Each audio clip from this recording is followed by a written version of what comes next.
দেখো কি অবস্থা, আমাকে হাওড়া স্টেশনে ছাড়তে এসে নিজেই কেঁদে পাগল। আপাতত গৌতমবাবু আমার সাথে বসে আছে, হাওড়ায় ছাড়তে এসেছিল, ট্রেনেও বসে আছে, কিন্তু তা বলে আমার সাথে এবার কিন্তু ভেলোরে যাচ্ছে না।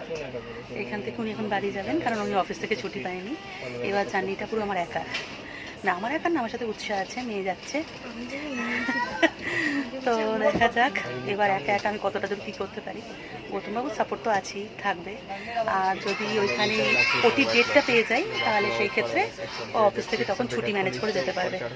তো ভীষণ একটা টেনশন হচ্ছে আমার, ভয় লাগছে, খুব কান্নাকাটি করেছি কদিন, কিন্তু গৌতম এত কনফিডেন্ট যে আমি নাকি একা করে নিতে পারবো। সব থেকে বড়ো কথা, আমার মেয়ে এত কনফিডেন্ট যে সবটা হয়ে যাবে, আমরা দুজনে করে নিতে পারবো। সেই সাহসে আমি বেরিয়ে পড়লাম। এত টাকা পয়সা দিচ্ছ কেন? উল্টে আমাকে বলছে মেয়ে ওইখানে গেলে যা খেতে চাইবে, যা করতে চাইবে, মেয়েকে খেতে দেবে, করতে দেবে। তাও আমি ঘুরতে যাচ্ছি যেন আমরা দুজন। যাই হোক, দেখা যাক কতটা দূর কী কী হয়। আমি তো একটু একটু করে আপডেট দিতেই থাকবো।